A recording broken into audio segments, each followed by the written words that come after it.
नमस्कार दोस्तों। हमारी ज़िंदगी में मोबाइल की क्या अहमियत है यह शायद ही बताने की अब किसी को ज़रूरत हो। इंटरनेट से जुड़ने के बाद इस यंत्र ने लोगों को जिस तरह से आपस में जोड़ने और उन्हें सशक्त बनाने का काम किया है उसकी कोई मिसाल नहीं है।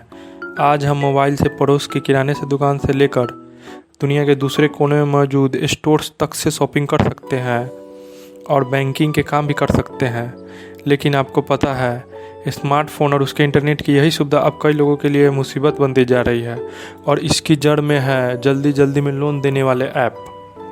हाल ही में इंदौर से खबर आई कि एक व्यक्ति ने अपनी पत्नी और 2 बच्चों की जान लेने के बाद आत्महत्या कर ली।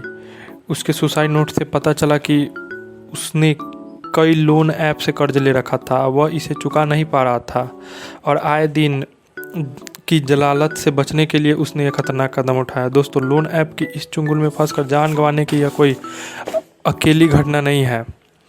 हैदराबाद में साल 2020 से लेकर अब तक 9 लोग आत्महत्या कर चुके हैं और न जाने देश के कितने राज्यों में ऐसी घटना हुई होगी जिसका हम लोगों को पता नहीं चला होगा। पुलिस ने जब ऐसे कुछ मामलों की जांच की तो पता चला कि इनमें से कुछ लोन ऐप का चीन से कनेक्शन, यानी इसके सरगना चीनी नागरिक हो सकते हैं। अब चलिए जानते हैं कि यह काम कैसे करता है। पहले यूजर इन ऐपों को ऐप स्टोर या डायरेक्ट मैसेज के जरिए इंस्टॉल करते हैं। इंस्टॉल होते समय ऐप यूजर से उसके फ़ोन बुक, गैलरी, मैसेज वगैरह की एक्सेस की परमिशन मांगता है। यह परमिशन दिए बिना ऐप इंस्टॉल नहीं होगा। इसके बाद KYC के लिए यूजर से उसका आधार कार्ड और पैन कार्ड मांगा जाता है। इसके बाद यूजर को 2500 से 5000 तक का लोन जारी किया जाता है। लोन अदा करने के लिए यूजर को 7 दिनों की मोहलत दी जाती है। इन 5वें दिन से ही उसके पास कॉल आना शुरू हो जाती है। ब्याज, फाइल चार्ज और GST जोड़कर यूजर को कर्ज के मूल्य से 1.5 गुना या 2 गुना पैसा देने के लिए कहा जाता है। पैसा न देने की सूरत में सबसे पहले यूजर की मॉफ्ड इमेज उसे भेजी जाती है जिसमें यूजर के बारे में अपमानजनक बातें लिखी होती है। ब्लैकमेल के दूसरे चरण में यूजर की मॉफ्ड इमेज उसके करीबी रिश्तेदारों और दोस्तों को भेजी जाती है। अब आइए जानते हैं इसके तीसरे चरण में क्या होता है। तीसरे चरण में यूजर और उसके करीबी लोगों के पास कॉल आना शुरू हो जाता है। इसमें गाली देना, नंगी फ़ोटो वायरल करने की धमकी देना जैसे हथकंडे अपनाए जाते हैं।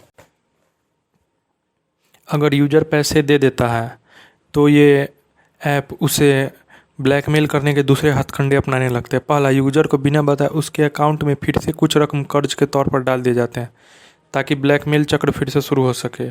दूसरा तरीका है कि पेमेंट ऐप पर अपडेट न किया जाए, फिर देरी से भुगतान करना।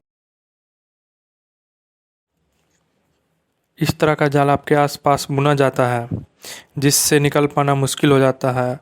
आइए अब जानते हैं कि इससे कैसे बचा जाए। सबसे पहले डायरेक्ट लिंक से डाउनलोड होने वाला कोई भी ऐप इंस्टॉल ना करें जिसमें APK फाइल अटैच हो। दूसरा, किसी भी अनधिकृत ऐप को फ़ोन बुक, गैलरी, लोकेशन जैसे व्यक्तिगत डेटा का एक्सेस की परमिशन ना दें। अगर आपने गलती से कोई ऐप या ऐसी फाइल डाउनलोड कर ली है तो उन्हें तुरंत अनइंस्टॉल और फ़ोन फैक्ट्री रीसेट पर डालें। अगर आप इस तरह के किसी भी लोन ऐप की तरफ से ब्लैकमेल का शिकार हो रहे हैं तो पुलिस की मदद लें या साइबर क्राइम नंबर 1930 पर कॉल करें।